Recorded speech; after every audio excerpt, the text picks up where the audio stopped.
Bonjour à tous, on se retrouve pour un deuxième épisode de Nostalgie de Prépa, toujours sur le libre parcours moyen. Et là, on va s'intéresser au libre parcours moyen d'une onde sonore dans une pièce vide.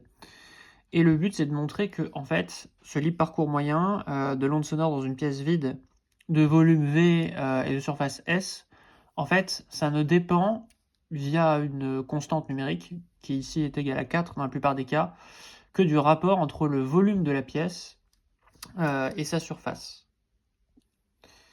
Et sa surface intérieure, j'entends. Alors ça, en fait, je suis tombé dessus en regardant, lorsque je préparais la précédente vidéo, en fait, sur les parcours moyens dans un gaz, d'une particule dans un gaz, la première vidéo de Nostalgie de Prépa. Et en fait, j'étais tombé sur, voilà, sur la page Wikipédia, dans la partie autres domaines, et j'ai été tombé sur cette formule. Alors dans le Wikipédia français, c'était lambda égale 4 V sur S, et dans le Wikipédia anglais, c'était cette formule lambda égale FV sur S avec F égale 4 pour la plupart des formes de salle. Et je me suis dit, mais comment on montre ça en fait? C'est quand même assez élégant en fait comme formule. Pensez que le lit parcours moyen, donc c'est-à-dire la distance entre deux réverbérations dans une pièce de volume ou de surface quelconque, ce soit juste 4V sur S, bah en fait je trouvais ça très élégant, très simple, et je me demandais comment le démontrer. Donc j'ai fait quelques recherches, et justement ça va être l'objet de cet épisode, où là j'ai fait un petit dessin. Donc en fait vous savez qu'une onde sonore, c'est une onde sphérique, hein, donc là il faut imaginer à 3 dimensions. Et en gros, qu'est-ce qu'on cherche? Bah, imaginez, il y a une onde sonore là qui se propage de manière sphérique à partir d'un point, bon, dans une salle de surface intérieure S et de volume V, donc une sorte de cavité vide. Et en fait, la question, ça va être la suivante. C'est quoi la distance moyenne entre deux réverbérations? Sachant que là, par exemple, donc vous savez qu'une onde sphérique, ça se propage en gros de manière radiale. C'est-à-dire que le vecteur d'onde, il est perpendiculaire au front d'onde, à ce qu'on appelle les surfaces isophases. Donc par exemple, si on va dans cette direction, la distance, ça va être lambda 1. Si on va descendre dans cette direction, ça va être lambda 2. Si on va dans cette direction, ça va être lambda 3. Et la question, c'est en moyenne, ce lambda moyen, c'est quoi en fait? Et on néglige, effectivement, donc là c'est un peu une approximation, mais on néglige toute interférence liée aux réverbérations. Alors, sachant que d'ailleurs, c'est un problème qui est compliqué, c'est un problème d'acoustique. Je vous mettrai les références à la fin, mais les gens qui ont réfléchi sur ce problème, il y a notamment un certain Sabine. Peut-être que je ferai quelques compléments à la fin de la vidéo, qui a pas mal travaillé sur la physique de l'acoustique et qui a donné son nom à la loi de Sabine sur la physique de la réverbération dans un auditorium. Bon. Mais donc du coup, en fait, cette formule, elle est valable dans la majorité des cas. Et voilà. Donc le but de l'exercice, c'est de démontrer cette formule.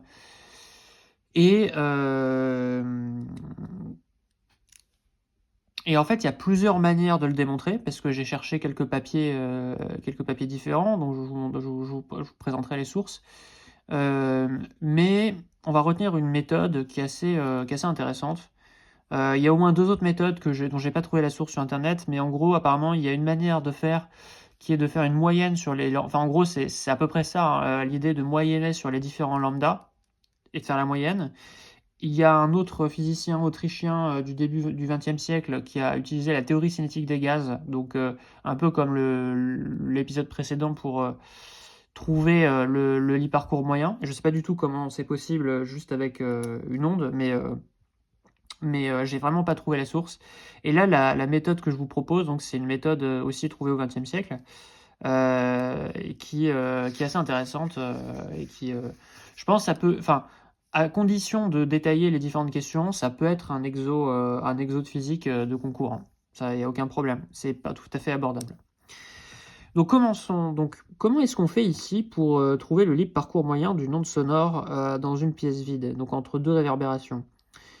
Dans la théorie cinétique des gaz, on partait de ce qu'on appelait le modèle des sphères dures, et on avait des sphères, si vous vous souvenez, qui s'entrechoquaient. On a défini un volume dans lequel se trouvait une autre particule sphérique, et grâce à la densité volumique, on est abouti au libre parcours moyen. Le libre parcours moyen étant relié au volume défini. Bon, ça, CF, la première vidéo. Mais là, on n'a rien de matériel, entre guillemets, on a une onde. Donc comment est-ce qu'on caractérise le transport d'une onde, en fait, dans un milieu? Et ben, en fait, on va ici parler d'énergie de l'onde, parce que vous savez qu'une onde, ça transporte de l'énergie, une onde acoustique, hein, ça transporte une certaine énergie. Alors, si c'est du vide pur, en fait, c'est là où je pense que attention, hein, attention, vide. En fait, si c'est du vide pur, il n'y a pas d'onde acoustique, en fait. Pièce vide dans le sens où il n'y a pas de... En fait, c'est de l'air, on va dire, hein. On va tout de suite préciser, parce qu'il n'y a pas de son sans... Il y a pas de son sans particules. Donc, une onde acoustique, en fait, qui se propage dans l'air, elle a une certaine énergie qui est liée à la surpression créée, qui est liée au déplacement des particules. Bon, voilà. Donc, je ne vais pas rentrer dans le détail. Mais la question, c'est comment on caractérise le transport d'une énergie. Donc, là, c'est radial, c'est sphérique. Mais on a une quantité qui intervient souvent en physique qui s'appelle, en fait, la densité de courant. Ou aussi, voilà, équivalent à, que 3 barres, aussi appelé densité volumique voilà, de courant. Et en général, on note cette quantité J. D'accord?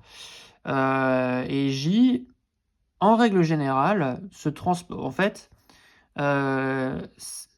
à quoi sert ce J? Alors, je vais d'abord le définir. En général, J, c'est une grandeur volumique. Donc, par exemple, donc là, je vais appeler E l'énergie volumique,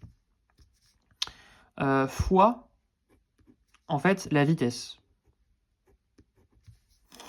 Donc ça, c'est l'énergie volumique.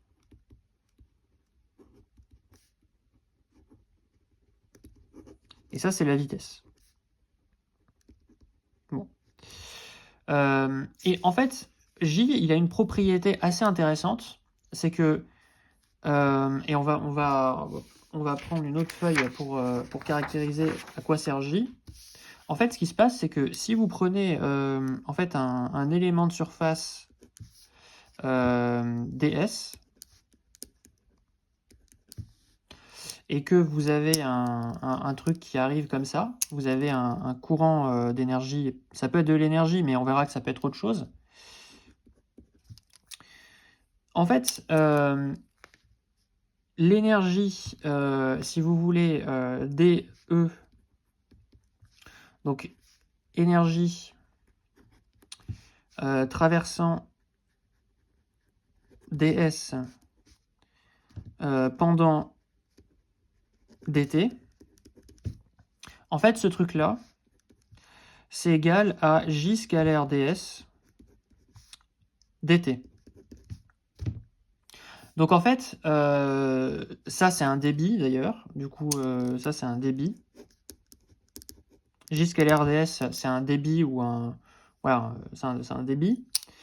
Et donc ça a la bonne propriété que lorsqu'on fait le produit scalaire avec le vecteur surface et qu'on multiplie par dt, on a une quantité qui traverse une surface. C'est ça l'intérêt de la densité de courant. Et donc en fait, c'est égal à voilà, EV scalaire ds dt. Mais il faut savoir que en fait, on peut définir la quantité d'énergie qui traverse une surface par unité de temps. Donc ça, c'est le débit. On peut le définir pour plusieurs grandeurs volumiques. En fait, vous avez par exemple Jn, si c'est le nombre de particules, en fait, ça va être la densité de particules fois la vitesse. Vous avez aussi J électrique. Donc là, par exemple, c'est l'intensité, en gros. Enfin, en gros, pardon, l'intensité. c'est le densité de courant électrique. En fait, ça va être ρ, la densité de charge, fois la vitesse. Et donc, en fait, par exemple, JL scalaire ds, c'est l'intensité, parce que c'est un débit. Ça va être le débit de charge qui va traverser une surface. Et donc, en fait, voilà, ce J, il est très intéressant dans plein de domaines en physique, et il permet de calculer des débits. Bon, alors pourquoi je raconte tout ça? Parce que si on revient à notre problème, l'énergie qui va arriver sur la surface, ça va être une grandeur intéressante, et le transport d'énergie volumique, ça va être en fait la manière de matérialiser le problème, parce que là, on n'a pas des particules, on a une onde. Donc, une fois qu'on a dit ça, en fait, on va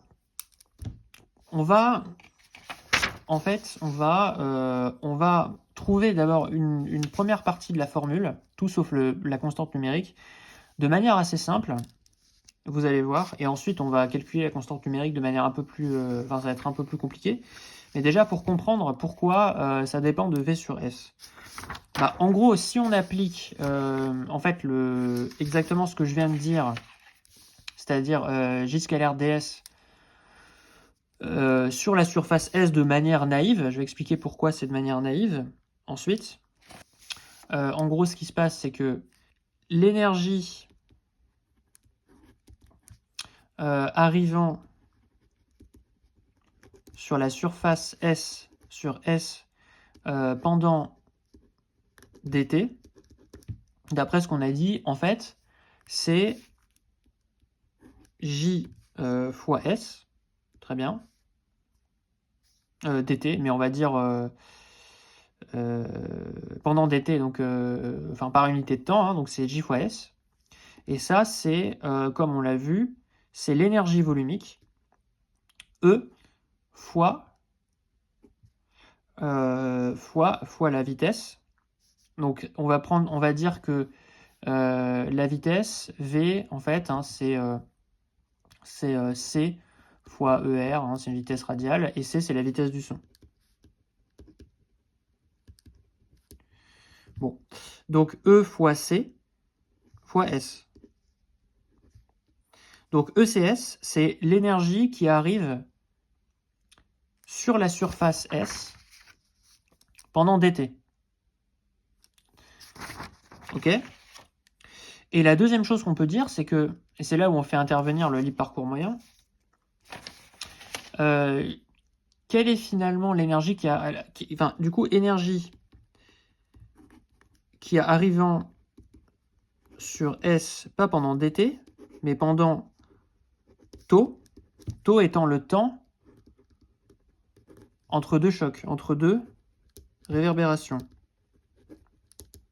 Et c'est là l'idée clé de l'exercice, parce qu'il faut bien faire intervenir la notion de l'hypercourt moyen quelque part, c'est que normalement, entre deux, et alors tau évidemment, hein, tau c'est tau égale lambda sur C, puisque c'est relié au libre parcours moyen par la vitesse du son. Le tau, c'est le temps entre deux collisions. Donc si on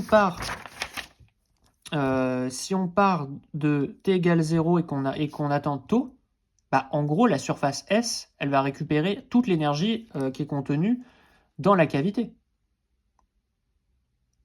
En fait, c'est ça. Tau, c'est le temps moyen entre deux réverbérations. Donc si on part de t égale 0, par exemple, et qu'on attend tau, en moyenne, on peut s'attendre à ce que la surface S, elle ait reçu toute l'énergie contenue dans la salle. Et l'énergie contenue dans la salle, c'est E tot égale E fois V.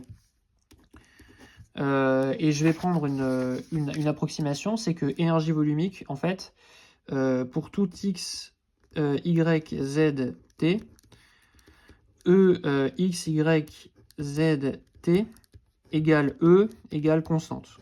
Donc en fait, je vais supposer que l'énergie volumique dans la salle, elle est constante. Donc l'énergie totale, c'est E fois V, et c'est l'énergie qui arrive sur S pendant tau.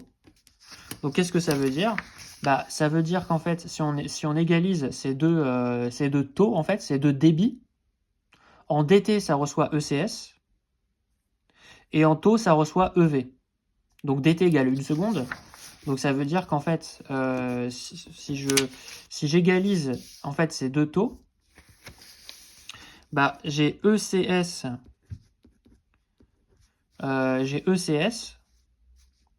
sur 1 seconde, en fait, en gros, hein, égale E fois V sur taux.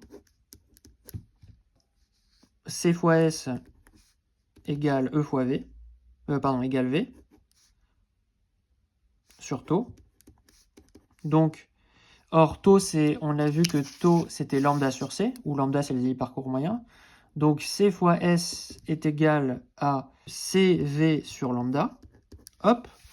Et donc, en fait, hop, les C se simplifient. Et donc, lambda égale V sur S. OK. Donc, en fait, là, on a montré que le libre parcours moyen, avec ce modèle très simple, qui est juste, en fait, d'un côté, dire que pendant dt, le taux d'énergie qui arrive par unité de seconde, c'est ECS, et de l'autre côté, de dire qu'en un libre parcours moyen, la salle, en fait, elle reçoit l'énergie totale, c'est EV.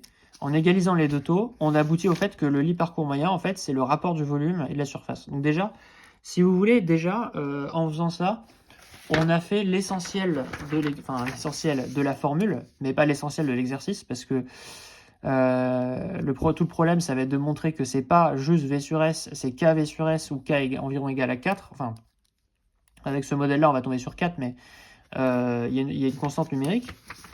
Mais vous voyez que déjà, rien qu'avec un exercice simple, en fait, on arrive déjà à montrer que lambda, c'est V sur S. Ce qui, je trouve, évidemment, c'est homogène à une longueur, puisque c'est un volume sur une surface. Et ça, en fait, on l'interprète simplement en se disant que, en fait, plus le volume de la pièce va être importante, plus le libre parcours moyen va être grand. Et en même temps, plus la surface... Alors, l'impact de la surface, elle est plus compliquée à comprendre, mais en fait, à volume donné, si vous augmentez en fait, la surface, par exemple, je sais pas, en mettant, je sais pas, vous savez, des sortes de textures de fait à augmenter la surface. Vous savez, par exemple, il y a des applications à ça lorsqu'on fait lorsqu'on texture une surface pour augmenter la surface de contact, pour absorber des choses. On fait quelque chose de...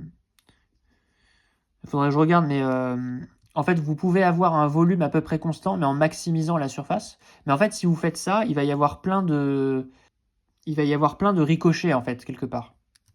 En fait, plus la surface est grande, plus c'est l'occasion, quelque part, pour une onde, de rentrer en contact avec une paroi. Et à l'inverse, le volume, plus le volume est grand, plus c'est long de parcourir le volume. Bon, enfin...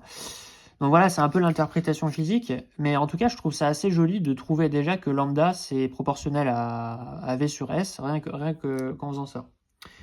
Alors, pourquoi c'est pas juste V sur S, et pourquoi c'est 4V sur S? En fait, on a fait une grosse approximation, je vous ai dit tout à l'heure, c'est que quand on a dit que l'énergie arrivant sur S pendant dt, c'était J fois S, on a oublié la nature vectorielle de la chose, évidemment. Le truc, c'est que c'est du J scalaire ds. Ok. Et donc, J scalaire ds, si on revient au schéma qu'on a fait tout à l'heure, en fait, on comprend que toute la difficulté, c'est que l'orientation de la surface, elle est complètement quelconque. Hein, c'est pas juste une surface plane. Et donc, si vous voulez, là, par exemple... là, le truc, il n'arrive pas de manière normale à la surface. Donc, il y a un angle θ entre... voilà. Donc, si vous voulez, ça va, le produit scalaire, là, ce J scalaire ds, déjà, il va dépendre en fait de l'orient, enfin, du rayon d'onde considéré. Mais surtout, et ça, c'est très important aussi de le dire, c'est que, a priori, en fait... l'énergie qui arrive sur la surface, elle dépend de la distance de la surface au centre. Puisque vous savez que l'onde, elle est conservative, elle conserve son énergie initiale. Donc si son énergie initiale, bah, c'est E fois V total, en fait, à une distance R, ça va être en fait, ça va décroître, l'intensité va décroître en 1 sur R2. Donc typiquement, ce point-là, en fait, de la surface, qui est beaucoup plus éloigné que celui-là, par exemple, il va recevoir une énergie inférieure, en fait, hein. Donc ce J scalaire ds, en fait, on a oublié deux choses. On a oublié le fait que il est déjà, enfin, il y a il y a un angle qui fait que voilà, il y a un cos θ qui doit apparaître. Et d'autre part, on a oublié le fait que bah, le truc, enfin, l'énergie qui arrive, elle décroît avec R. Donc c'est là où on a besoin de faire les choses un peu plus proprement pour arriver au facteur 4. Et vous allez voir, un peu comme d'ailleurs le racine de 2 s'expliquait pour des raisons géométriques dans l'exercice sur la théorie cinétique des gaz, dans le libre parcours moyen d'une particule dans un gaz. En fait, le facteur 4, il s'explique ici pour des raisons géométriques. Donc, en fait, on va faire un petit schéma. Et c'est là où, en fait, l'exercice, c'est là la difficulté de l'exercice, c'est de faire le bon schéma, en fait. Donc, le truc, c'est que on va prendre, je vais l'écrire en plus grand, on va prendre un élément de surface ds ici, et on va prendre un élément de volume dv ici. Voilà. Et on va centrer le repère donc, sur l'élément de surface ds. Donc ça, c'est l'élément de la paroi. Et ça, c'est la source en fait de l'onde. Voilà. Donc pour l'instant, on a une onde qui est contenue dans dv. Et vous voyez qu'il y a un front d'onde qui se propage et qui va arriver sur la surface ds.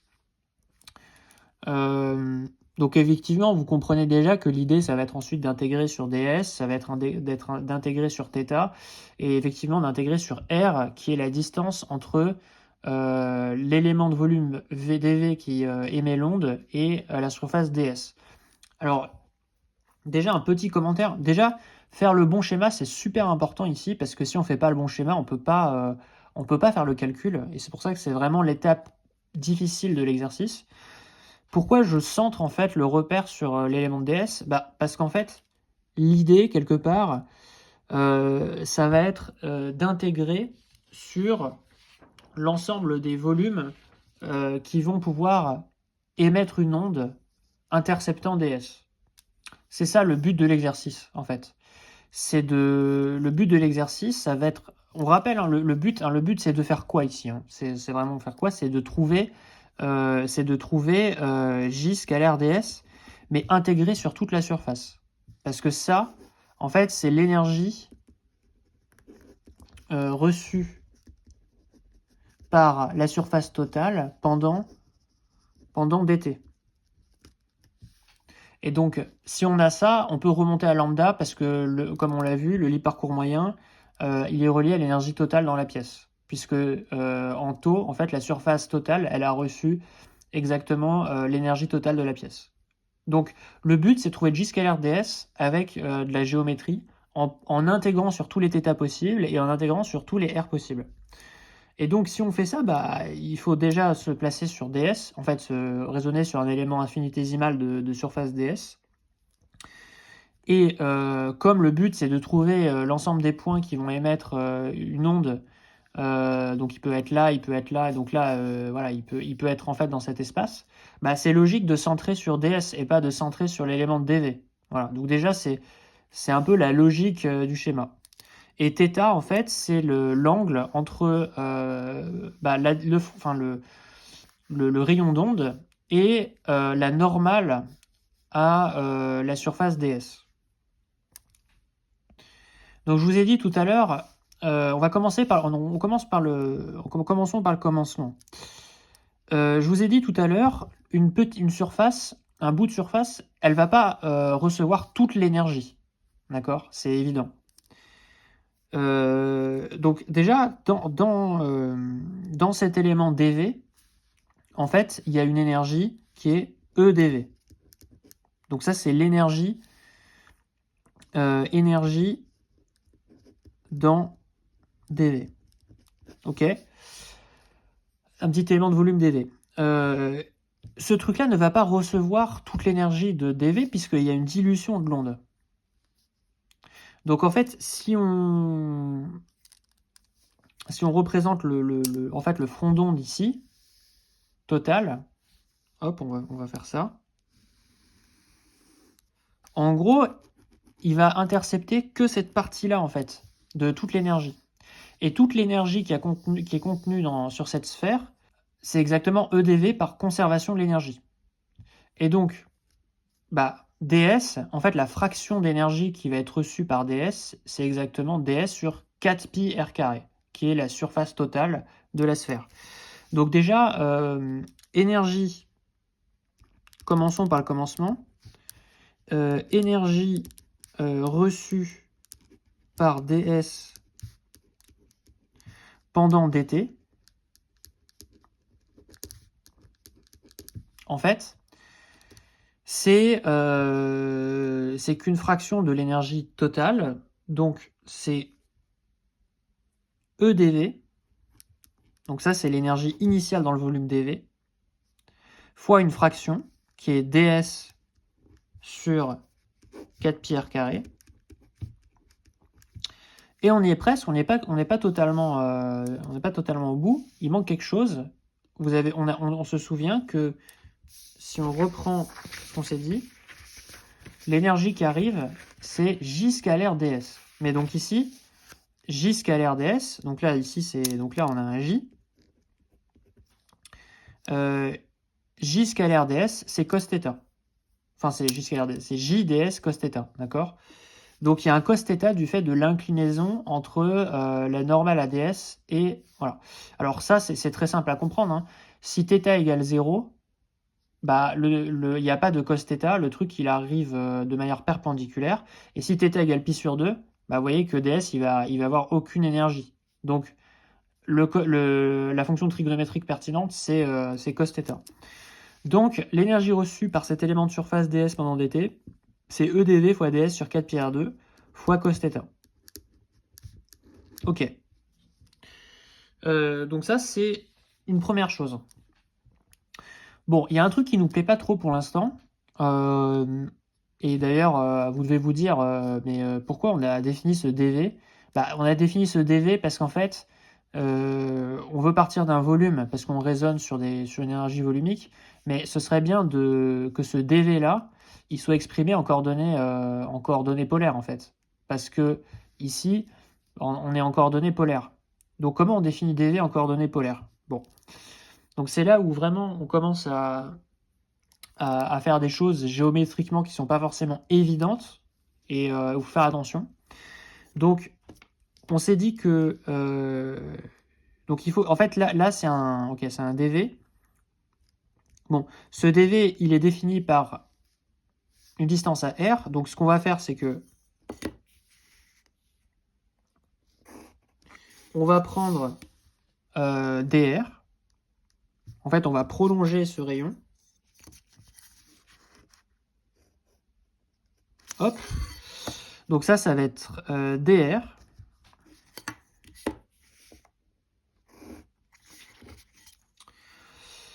Donc ça, c'est R plus dr. Et ensuite, on va prendre un dθ. Donc on va faire un deuxième rayon d'onde. Donc ça va être dθ. D'accord? Donc là, mon R est plus lisible, mais en gros, je vais le refaire à côté. Donc ça, c'était R. Donc ça, c'est dθ. Et donc ça, c'est θ plus dθ. Et ben on va définir en fait enfin, si on fait le prolongement, hop,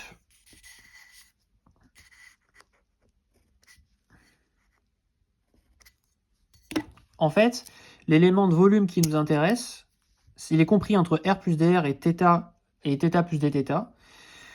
Donc c'est un truc qui, voilà, donc ça, je le remets, hein, c'est dr. Ça,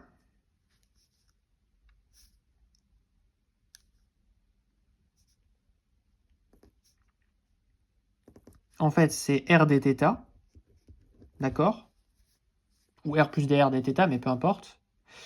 Donc ça, c'est en fait un peu la surface c'est une surface, le truc qui est compris entre R et R plus dr et θ et dθ plus dθ. Et maintenant, bah, il faut imaginer qu'on veut créer un volume, d'accord? C'est tous les volumes qui sont entre R plus dr et θ plus dθ, donc il faut faire tourner le truc en fait.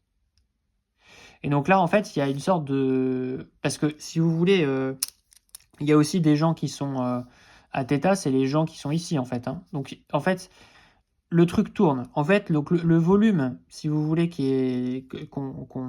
c'est là où c'est compliqué à voir géométriquement. C'est que le volume qui a une distance r et un angle θ, c'est une sorte d'anneau qui tourne autour de la figure et qui est défini là, par cette surface fois en fait un périmètre d'un rayon qu'on va tout de suite voir, qui est en fait bah, ce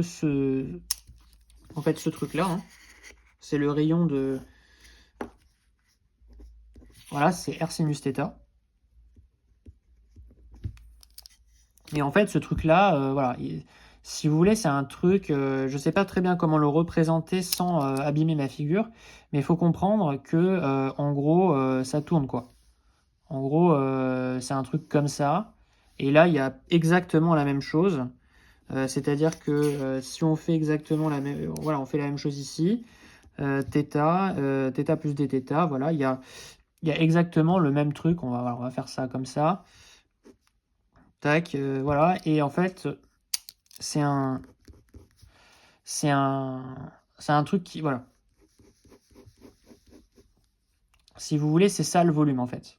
C'est cette surface qui a une révolution par rapport à l'axe horizontal. Ok. Bon. Donc ça, c'est l'élément... Et voilà. Et ici, hein, on est tous à un angle θ par rapport à la normale. Donc ça, c'était un peu l'élément difficile à appréhender. C'est un peu comme un bout d'une surface. Enfin, en fait, il y a deux cônes qui sont emboîtés l'un dans l'autre. Et là, on prend vraiment cette bande qui est comprise entre les deux bases du cône, en fait. C'est ça l'élément de dV qui est compris entre R et R plus dr et entre θ et θ plus dθ. Et cet élément-là, dV, en fait, bah, on peut le calculer. dV, en fait, c'est quoi? Bah, c'est cette surface fois 2πr sinus θ, puisque là, on fait 2πr. En fait, on prend cette surface et on la fait tourner autour de l'axe horizontal selon un cercle qui est de rayon r sinus θ. Et la surface de ce truc-là, c'est quoi? Bah, ça, c'est dr, et ça, c'est r dθ. Donc, en fait, c'est quoi? Bah, c'est r dθ dr fois 2π r sinus θ égale 2π r2 sinus θ 2π r2 sinus θ dr dθ. Donc ça, c'est l'élément de volume en coordonnées polaires. Bon, bah maintenant, dV, on va l'injecter là-dedans pour avoir l'énergie reçue par ds pendant dt.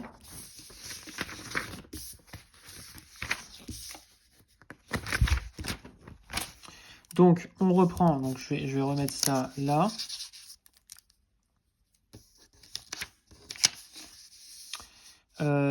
L'énergie, donc énergie reçue par ds pendant dt.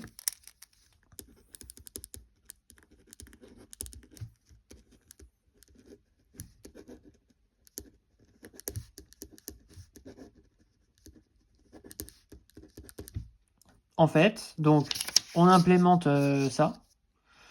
Donc, c'est E fois 2π R2 sinus θ dr dθ fois ds sur 4π R2 fois cos θ.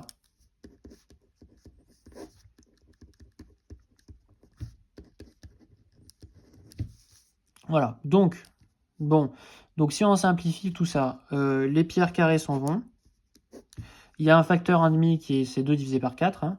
Donc c'est égal à 1,5 fois E fois sinus θ cos θ dr dθ ds. Ok. Donc là, je pense qu'on a tout ce qu'il faut pour commencer à intégrer. Donc, on va intégrer, alors on pourrait tout faire en même temps, mais on va faire progressivement parce que c'est plus simple à comprendre. Commençons par R, en fait, parce que c'est le plus simple. Alors R, on va intégrer en fait on va intégrer entre quoi et quoi? En fait, on va intégrer sur la distance à laquelle doit se trouver cet élément dv pour arriver en ds en fait en 1 seconde, en fait, en dt quoi.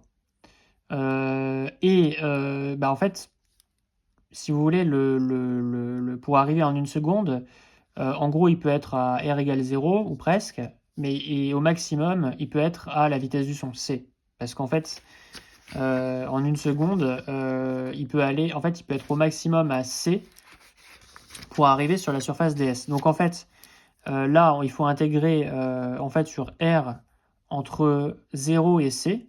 Bon, bah, il n'y a qu'une seule fonction, il n'y a qu'un seul truc qui dépend de r, c'est dr. Donc en fait, ça va être c. On va intégrer, on va plutôt faire tout en même temps. C'est égal à, enfin là c'est, pardon,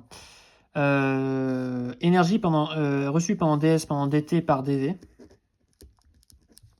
Et maintenant, on va passer à une vision où c'est l'énergie. On va définir les choses proprement parce que sinon on va pas y arriver. Énergie reçue pendant ds, pendant dt par ds, tout court, pas juste dans dv. Donc on va intégrer ça entre r égale 0 et r égale c. Ensuite, sur θ, qu'est-ce qu'on fait? Bah, θ, en fait, vous voyez, vu la géométrie du problème, en gros, θ, il peut aller entre 0 et pi sur 2. Avec des anneaux qui sont de plus en plus grands, en fait. Hein. Donc, on va intégrer θ égale 0 à θ égale pi sur 2 de ce truc-là, fois 1 demi, fois E, fois sinus θ, fois cos θ, dr, dθ, ds. Et donc ça, c'est égal à quoi? Bon, la dépendance en R, elle est simple. C'est juste fois C, hein, puisque c'est un seul truc qui dépend de R. Donc on va mettre tout ça devant. 1 demi fois EC, et on va placer le ds devant, fois l'intégrale entre θ égale 0 et θ égale pi sur 2 de sinus θ, cos θ, dθ. Voilà, donc là maintenant on a une intégrale que vous devez absolument savoir calculer quasi instantanément.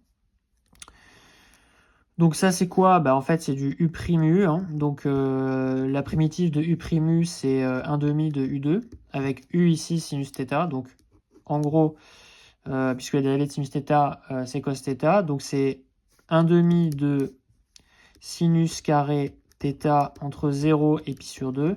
Et donc ça vaut 1 demi. Parce que 1 demi fois 1 au carré, sinus pi sur 2 valant 1, ça vaut 1 demi. Ok, donc on met le 1 demi devant, ça fait cette énergie reçue pendant dt par ds, c'est égal à 1 quart. Et voilà notre fameux 1 quart qui apparaît. ECDS. Et donc, pour terminer, énergie reçue pendant dt par S, la surface totale, c'est donc, là il suffit d'intégrer sur toute la surface, hein, on intègre sur ds, et ça fait 1 quart de ECS.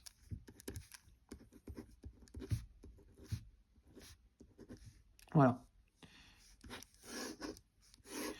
Et donc en fait, si on revient à ce qu'on a vu juste avant, on avait vu que, en fait, on avait égalisé les taux. Au lieu de faire ECS égale EV sur taux, en fait, on a 1 quart de ECS égale EV sur taux. Taux égale lambda sur C. Ok, donc égale EVC sur lambda.